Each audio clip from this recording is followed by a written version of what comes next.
Great. So you may notice something interesting about this introductory slide. My name is Samson. I'm from Rutgers University, and I will be presenting this paper on behalf of Tugba, the first author, who unfortunately cannot be here due to a medical problem. This introduction, though, was actually written for me in a script that the authors have provided, so they've taken the proper precautions to ensure that I don't forget my name and that I don't miss any details to convey. So let's get started. Okay.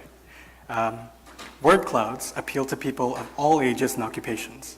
For analytics, they have several well-known drawbacks, especially the relationship between size and salience. However, studies show that the most common use of word clouds are in fact for non-analytic purposes, such as preparing a gift, introducing topic to students, or just playful exploration. Some example comments provided by users in a study include Wordles have more emotional emphasis, colors, and layouts to enhance the meaning. And Wordles are colorful, more visually interesting, more of an emotional response and connection with the viewer than the tag clouds. Despite this important role, most word cloud tools don't pay much attention to font and color choices. They often just use the same font and color palettes for all clouds, or they pick them at random. The study found also that the Wordle tool is more successful than others because of its tight layouts and the font and color options it provides. Here, we see two different word clouds about climate change, and we can see that the fonts and colors have a very different emotional impact. The overall goal of our paper is to automatically choose fonts and colors in an intelligent way, based specifically on emotional impact. Our first sub-goal is to obtain font scores for a set of 8 affects. We use the same affect set that is used in a previous study, Bartram et al., so that we can study their color palette dataset and connect our results to theirs. The set of 8 affects consists of 4 core affects, calm, exciting, positive, and negative, and 4 complex affects, playful, serious, disturbing, and trustworthy. For the font set, we use a dataset from O'Donovan et al.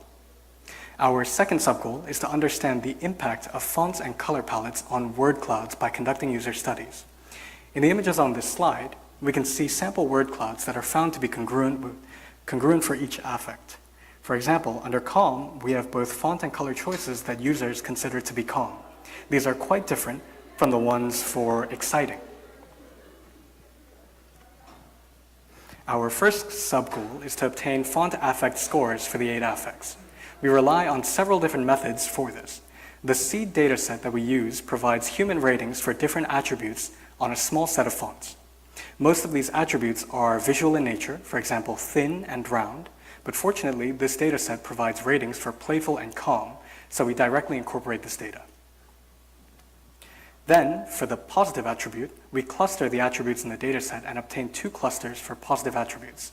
We compute weighted average scores for each cluster and then combine the results for the 2 clusters to come up with the scores for the attribute positive.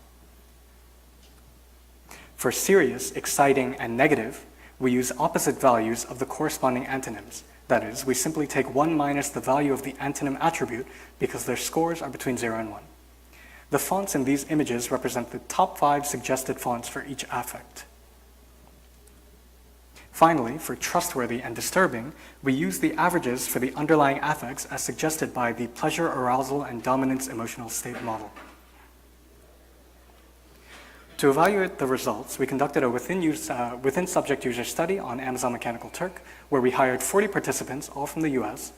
Each participant completed 50 tasks in total, consisting of 6 tasks for each of the 8 affects and 2 additional validation tasks. Each task consisted of 2 congruent, 2 incongruent, and 1 neutral option following previous work. An example task is given on the right. The instructions shown to the participants are: select the image that you think best reflects the meaning of the word shown in the images. We see options for 2 tasks here, serious and disturbing. The results of the user study are found to be statistically significant for each of the 8 affects. The green attributes here show the ones that are found using antonym relationships, and they seem to have similar performance to the original attributes directly rated by humans. For example, the support for exciting is similar to the support for calm. The clustering method that is used for positive is also successful. However, there seems to be a general trend towards stronger support for complex emotions. So the result for positive is not the strongest among the attributes. As we see here, the emotion theoretic approach that is used for trustworthy and disturbing received strong support from the participants, especially for trustworthy. The support that trustworthy received is actually much higher than for the two underlying affects used to compute it. The study we just saw presented single words to a user. Next, we want to see how this worked out in word clouds. We conducted a user study to understand the impact of fonts on the user's preferences for word clouds. Overall, this study is similar to the previous one. We hired 40 participants to do 50 tasks each. An example for the attribute positive is shown here. The third and fifth options use congruent fonts, while the second and fourth options use incongruent fonts. The first one uses a neutral font.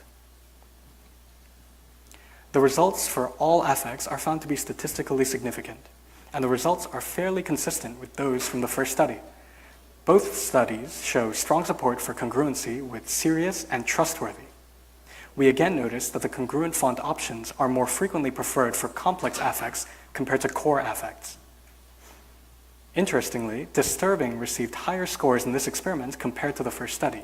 This might be because of the layout of the word cloud, which mixes horizontal and vertical orientations, different font sizes, and different alignments. All of these aspects may contribute to making the word cloud look even more disturbing. These sorts of effects may also explain the comparably low support for the attribute calm in the comparison with the previous user study. Finally, our third study aimed to understand the impact of color palettes on the user preferences for word clouds. The details of the user study are very similar to the previous one, where we again hired 40 participants to do 50 tasks each. The color palettes were obtained from Bartram et al., and as seen on the right, we obtained color palettes using a figure from their study. A sample task is given on the left, again for the attribute positive. Here, the first and third options use congruent colors, that is, positive ones. The second and fifth options use incongruent colors, and the fourth one uses neutral colors. Similar to the results of the previous two studies, the results for each of the 8 affective attributes are found to be highly statistically significant. This is particularly strong for calm, negative, and playful, while the results are somewhat less strong for exciting, serious, positive, and trustworthy. These findings mostly mirror those from Bartram et al. One exception is exciting, which did not result in a similarly high preference level in our study compared to theirs. Based on all of these results, we built a prototype of an affect-aware word cloud tool that recommends congruent fonts and color palettes. In addition to the regular text input, we asked users to specify the affect they want to create. Fonts and color palettes that best match the user selection are recommended. When only a single affect is chosen, we pick the fonts that have higher scores for the selected affect and which at the same time do not have high scores for unselected affects. More details can be found in the paper. The first column in the top figure shows top fonts for positive when only the selected affect is positive, which means neither calm nor exciting is selected. The second column shows top fonts that are both positive and calm, and so on. Here we see sample outputs of our prototype for movies with 2 different genres. The cloud on the left is for the movie The Smurfs, while the affect playful. The cloud on the right is for the movie Scream, using exciting and negative as the affects. We can see how these signals help create the intended affects in these clouds. This example is for the United Nations Wikipedia page for the attribute trustworthy. And here are some examples for positive and negative Yelp reviews. Our overall conclusions are as follows. We have presented an approach to automatically associate fonts with different affects. We conducted several user studies and found that across all experiments and attributes, congruent font and color palette choices were preferred by a majority. Based on our experiments, color palettes prove particularly powerful for calm, negative, and playful. In contrast, fonts are especially powerful for serious, trustworthy, and disturbing. Finally, we showed a prototype of an affect-aware word cloud tool. We believe that this kind of font and color exploration may increase the feeling of creativity in users, which could be further explored in user studies.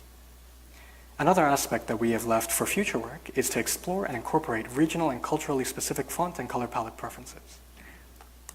Thank you very much for your attention. If you have any questions about the paper, I recommend emailing the authors whose emails are shown below. Of course, I can only answer questions in an extremely limited capacity as I'm only affiliated by university. Thank you. Sam, thanks a lot for doing the presentation. Any questions? Yes.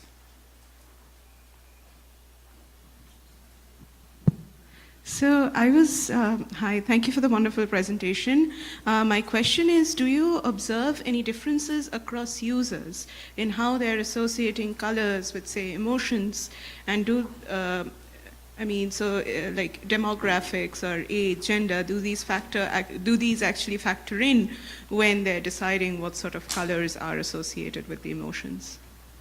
So this is a question that I am incapable of answering, unfortunately, because I have almost zero familiarity with the word, but thank you for the question.